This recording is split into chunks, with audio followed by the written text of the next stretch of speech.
برای دوخت جیب دو فیلتاب اول که یه پارچه برای زمین کارمون می‌خوایم که بتونه بود باشه، یه پارچه نمره و یه دیگه پارچه برای کیسه جیب می‌خوایم. ابعادش هم توضیح میدم. اول دهانه جیب بین 13 تا 16 سانتی متر بسته به سایز دست و سایز متفاوت میشه. به همون نسبت ابعاد کیسه و قسمت فیلتاب هم متفاوت میشه. کلاً کیسه جیب و فیلتاب جیب رو ابعاد از نظر ارزی باید 4 سانتی تا 5 سانتی متر بزرگتر از اندازه دهانه جیب باشه. از نظر طولی هم کیسه جیب بستگی به مورد استفاده ما داره و حداقلش میتونه 20 سانتی در پهنایی که گفتم باشه. از اندازه دو برابر طول کیسه جیب و پهنایی که گفتیم مشخص کنیم. دو تا دیگه پارچه هم نیاز داریم. این دو تا دیگه پارچه اندازه حدودیش اندازه 6 در طول دهانه جیب به اضافه همون 4 تا 5 سانتی متر میاد. یعنی به این شکل این دو تا لایه رو روی هم قرار میدیم، دو تا دیگه پارچه هم اندازه است. بعد بازش می‌کنیم و یه اتو می‌زنیم. اینجوری میشه. انگار یه درز دوختیم. انگار دو تا دیگه پارچه هم رو به هم درز گرفتیم. پس به این حالت می‌ذاریم روی هم، وسطش رو دوخت می‌زنیم، دوخت ساده. حتما درشت باشه. بعد بتونیم بشکنیم. بعد ایش تا می‌کنیم و اتو می‌زنیم. بعد دهانه جیب رو باید باز کنیم. حتما لایچسب بزنیم. لایچسبش هم بزرگتر از دهانه جیب باشه. اینا باز چرت می‌زنیم دقیقاً تا گوشه ها. کمتر بیشتر نباشه. دقیقاً گوشه چرت می‌زنیم. خب حالا ما باید این فیلتاب رو بذاریم توی که دقیقاً وسط بیفته.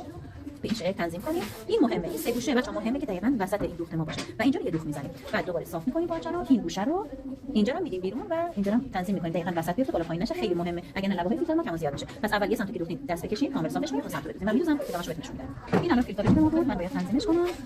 همینجا و دقیقاً از اول دوخت بزنم. درجه دوخت نسبتاً ریزه.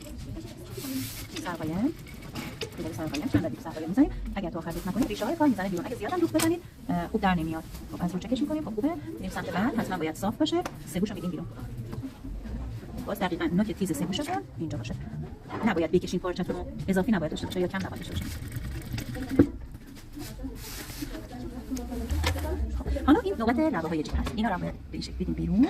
ببینید اگر تسلط ندارید فکر می‌کنید کج میشه حتما کوک بگیرید و این قسمت‌ها باید دوخت بشن به پارچه فیلتاب. ببینید یه بار دیگه من انجام میدم. ببینید به این شکل.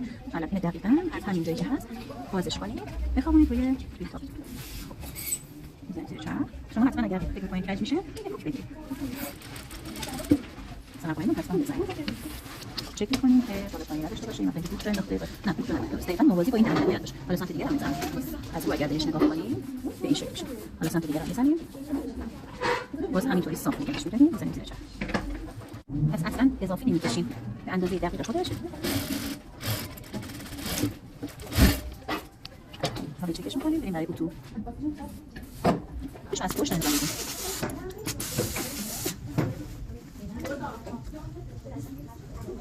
از اون چکش می‌کنیم. میشه. حالا این کیسه برش واسه. الان باید یه سری کیسه جیبمون رو بگیریم. قسمت دهانی بالایی بدوزیم. از این طرف می‌زنیم زیر چرخ. شما بچه‌ها کوک بگیرید حتما. چون تا آخر نمی‌دوزیم. نه. بعد لبه پایینیش هم این لبه بالایی بود. لبه پایین هم می‌ذاریم روی لبه پایین و کیسه رو می‌دوزیم. تا آخر نمی‌دونم آخر کیسه من نیاز نیست. یه دو سه سانت بعد از کیسه رو می‌دوزیم. حالا ما باید این بالا و این پایین رو سردوز کنیم. این دو تا به طرز سردوز کنیم. خب ما قسمت بالا و قسمت پایین رو سردوز کنیم چون سردوز میشه خراب بود. سفید سردوز کنیم.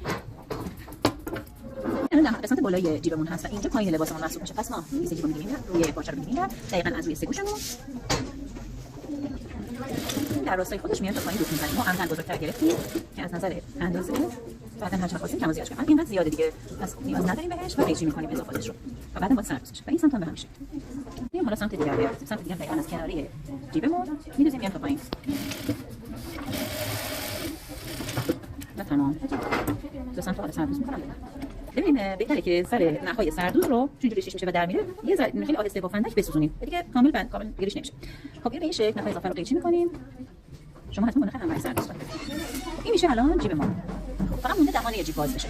خب اگه یادتون باشه ما با دوخت درشت دوخته بودیم. با اشکاف فرم دادیم خیلی با احتیاط نخ دوخت ما رو میشکافیم. یه وقت حواستون باشه که خود پارچه رو پاره نکنید.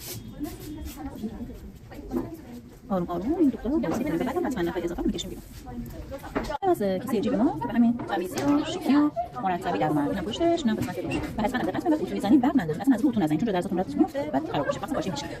اگر قصد داشتین برای جیب فیلتر سر جیب هم بزنید در مرحله که این سر آماده می‌کنید دقیقاً به اندازه ابعاد جیبتون و اون بلندی که دوست دارید. اما بلندیش میشه 4 تا 5 سانتی. حالا هر هش ممکنه گرد باشه دو گوشه‌هاش ممکنه به این شکل زاویه دار باشه و فرم مختلف. و هر پهنایی که دوست داشتین فرایت جا درز و ابعاد مورد نظر دقیقاً اندازه دهانه جیب یه ذره کوچکترین 1 میلیمتر کوچیکه که تا نخوره. مثلا در مرحله که فیلتر کامل کنید قبل از جیب وصل کنید باید اون سر جیب بزنید بعد کیسه جیب بزنید روش که بین سر جیب بین فیلتر و کیسه جیب قرار بگیره در این شکل. ببینید کیسه جیب اگر پارچه باشه بهتره از پاستری برش بخوره. اگر نه هم رنگ باشه خیلی بهتره. حالا اگه نخواستید کلا کیسه جیب بدین یه تیکه مستطیل شکل ساده یعنی این پارچه مستطیل شکل ساده رو در میاریم و بعد به دو سمت دهانه جیبتون دوخت میزنید. یعنی به جای که این بلندی باشه کوچیک‌تره. یه تیکه مستطیل ساده هست. و دوخت در حدی که این پشت وقتی که باز میشه مشخص نباشه دیگه، بدن نباشه، فقط همین جهت کاوری.